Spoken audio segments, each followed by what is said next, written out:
Sveiki! Su malonumu pristatysime jums inovatyvią Alytaus rajono vietos veiklos grupės vietos plėtros strategiją. Ši strategija yra žemės ūkio ir kaimo plėtros strateginio plano dalis, kuriuo siekiama skatinti sveikatinimą, turizmą, tvarumą, sumanų vietos kultūros ir gamtos išteklių panaudojimą bei inovacijas.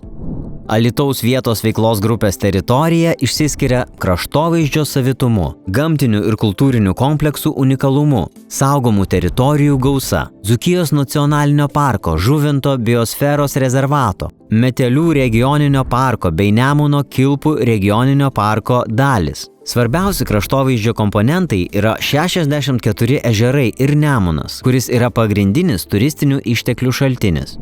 Alytaus rajono vietos veiklos grupė, vadovaudamasi bendruomenės inicijuota vietos plėtra Lyder, parengė unikalią vietos plėtros strategiją 2023–2029 metams, kurios tema yra geriausias gamtos ir kultūros išteklių panaudojimas gyventojų sveikatai stiprinti ir turizmui vystyti.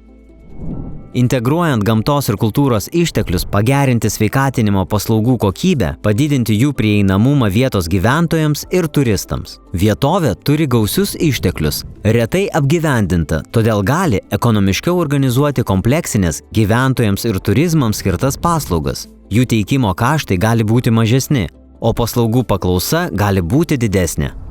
Atliepiami poreikiai įvairinti bei pagerinti sveikatinimo paslaugas. Plėtoti verslo paslaugas sanatorijoms, stambesniems sveikatinimo ir turizmo paslaugų teikėjams. Atrasti turizmo ir sveikatos paslaugoms patrauklius objektus, integruojant gamtos ir kultūros išteklius, sukurti vertingus produktus turizmo rinkai. Remiami projektai. Numatyta remti ne mažiau kaip 3 sveikatinimo paslaugų kokybės gerinimo ir prieinamumo didinimo projektus, nesusijusius su žemės ūkio verslo kūrimu ir plėtra. Planuojama paramos suma 3 projektams sieks iki 480 000 eurų.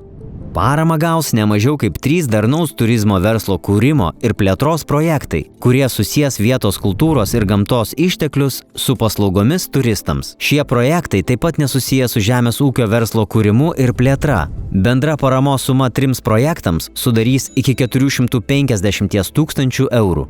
Planuojama remti ne mažiau kaip 5 bendruomeninio verslo projektus, susijusius su teminiu kaimų kūrimu ir vietos produktų populiarinimu.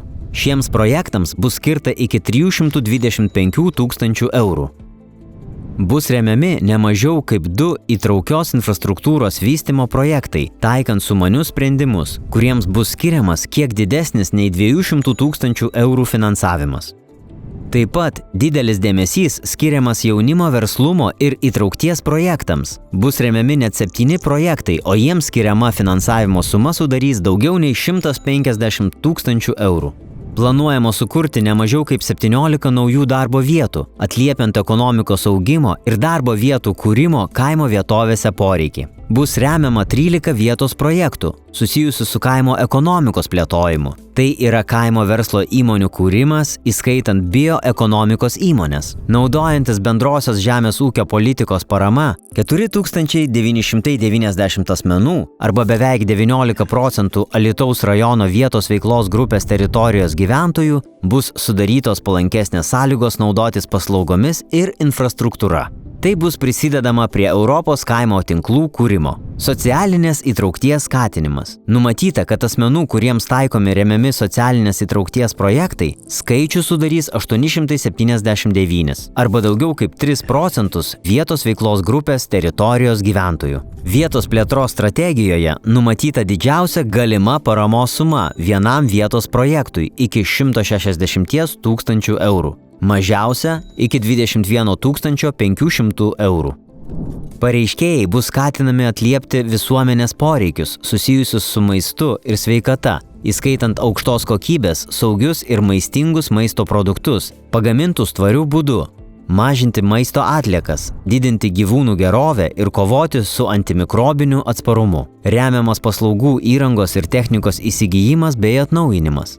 Intelektinės, sveikatinimo ir užimtumo, turizmo organizavimo veiklos, kurios padeda steigti naujas darbo vietas ir kurti arba vystyti verslus Alytaus rajono vietos veiklos grupės teritorijoje. Investicijos į sumanaus kaimo kūrimą ir plėtojimą pagal 2023-2027 metų strateginį planą – tai mūsų galimybė kurti klestinčią ir tvarę ateitį vietos bendruomenėms, didinti konkurencingumą ekologinio, gamtos, kultūrinio, turizmo srityse.